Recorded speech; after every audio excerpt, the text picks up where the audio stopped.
Sometimes, real-life stories are more terrifying than those in horror movies, and in many cases, it is almost unbelievable that some experience such gruesome fates as the ones we will look into today. The following stories serve as a reminder that there is true darkness in our world, far beyond what our imagination can ever conjure up.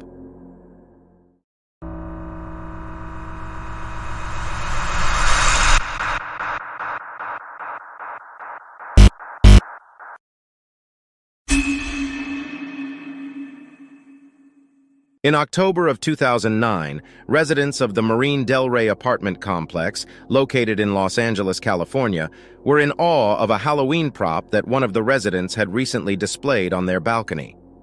The apartment complex sits on a narrow strip of land leading to the sea, and this particular unit, located on the third floor, was turned in such a way that it was partially obscured from the street.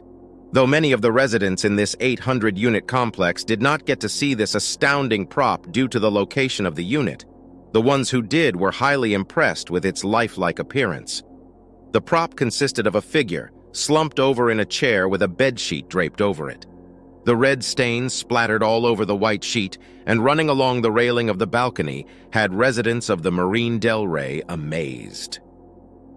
However, a few days after the initial sighting of this impressive Halloween prop, deputies were called out to the building and residents were beyond horrified to find out that the Halloween decoration they had been gawking at that week was in fact 75-year-old Mostafa Mahmoud Zayed's decomposing body. Zayed had committed suicide by shooting himself through the eye with a shotgun. Located near his body, deputies found a suicide note. It was reported that Zayed's dead body had remained on the balcony for a total of 5 days. Zayed, a structural engineer who had worked on high-rise buildings in Los Angeles, had lived in the Marina Del Rey apartment complex for 34 years.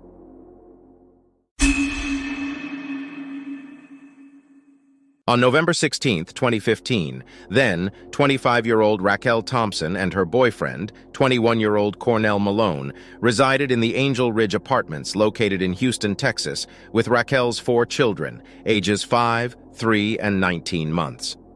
Cornell, working at a local pizza restaurant at the time, contacted Raquel and asked her to pick him up from work that evening, as she often did. Raquel left her apartment, leaving her 4 children unattended. Once they returned, the couple decided that instead of cooking dinner that evening, they would go back to the pizza restaurant where Cornell worked, grab dinner, and stop to visit Cornell's brother on the way back home.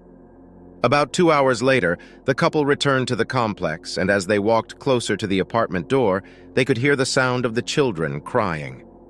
Rushing through the apartment, they discovered 3 of the children crying and pointing to the kitchen. As the 2 entered the kitchen, they found their oven range overturned. When Cornell picked up the range, the youngest child, 19-month-old Jazira's severely burned body, fell out of it. Raquel immediately began performing CPR on the baby's limp body, but it was no use. Jazira was dead. It was revealed that one of the 3-year-old children had put Jazira inside the oven and then turned it on.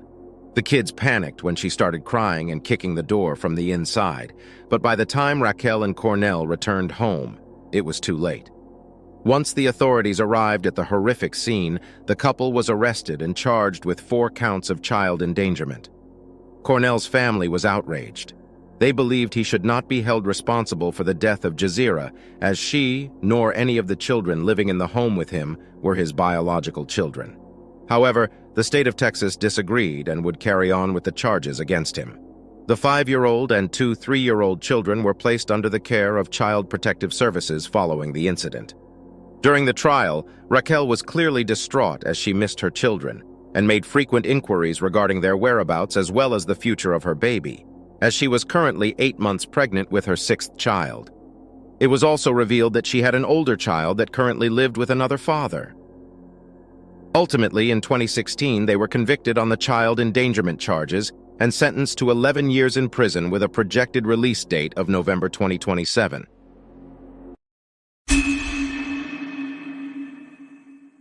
It was a clear and sunny summer day on June 12, 1977.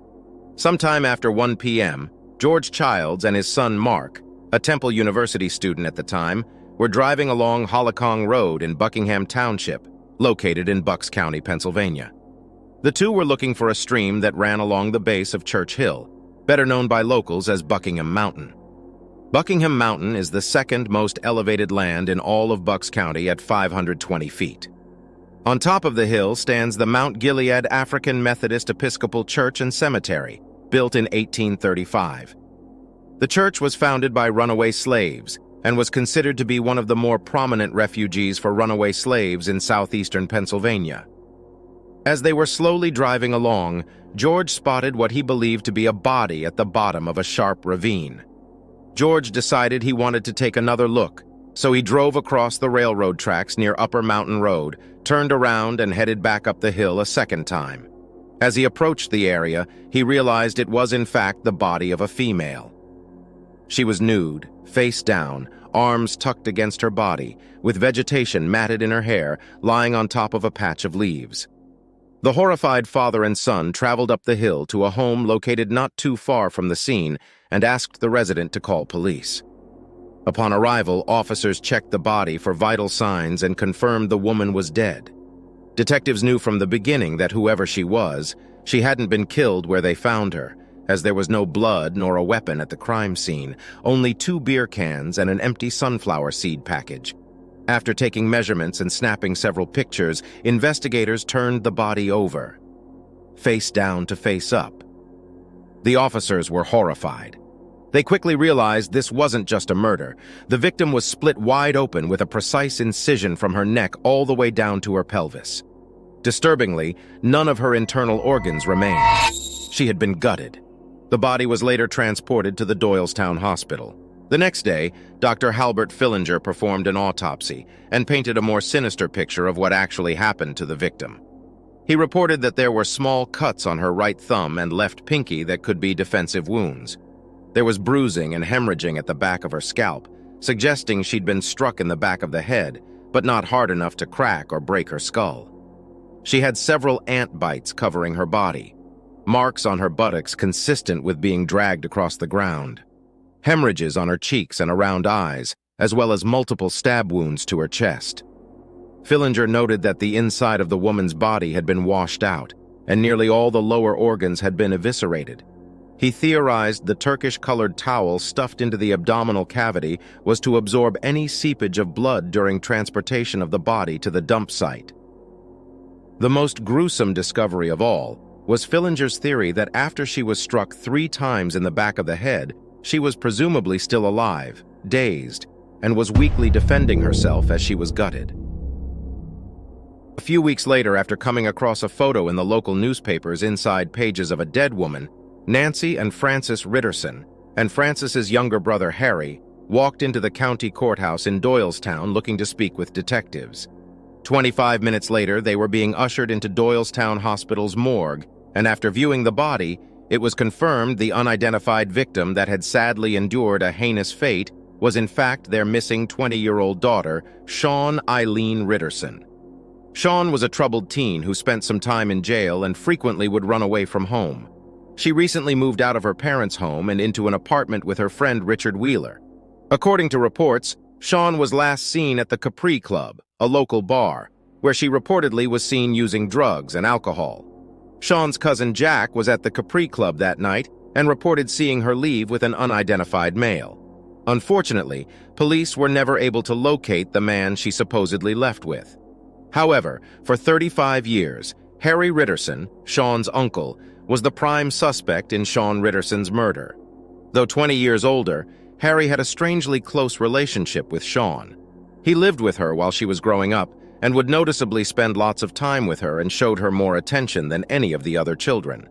He would often pick her up from jail when she was arrested, and even after she moved out on her own, it was reported numerous times that if she was out late at a bar or a club, he would show up unexpectedly to drive her home.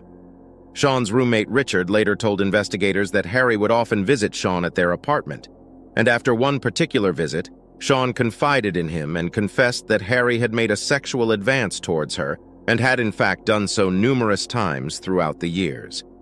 The investigators also discovered that Harry spent a considerable amount of time in the Churchill area and had even taken Shawn and her sibling there when they were children. Many members of the Ritterson family reported that Harry was an avid deer hunter and was known for his precise and clean gutting skills. Harry Ritterson was never charged in connection with the murder. 35 years later in 2012, with DNA testing readily available, investigators requested that Harry submit a DNA sample to finally close his chapter of the case and clear his name once and for all, which he agreed to do. The very next day, an email was sent to investigators by Harry's then-girlfriend asking that he be left alone so he could concentrate on recuperating from a recent bout with cancer. Harry died a year later in 2013 of prostate cancer.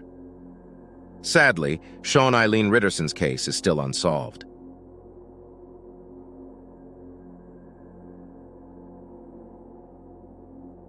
I'd like to take a second to thank you for tuning into Horrific Nightmares. If you would like to support this channel, you can leave a comment below and hit the like button. If you enjoyed today's episode, please share it with anyone you know who may enjoy it as well. And if you already aren't, I hope you would consider subscribing to the channel so that you won't miss any of my upcoming episodes. Once again, thank you for tuning in, and I'll see you next time.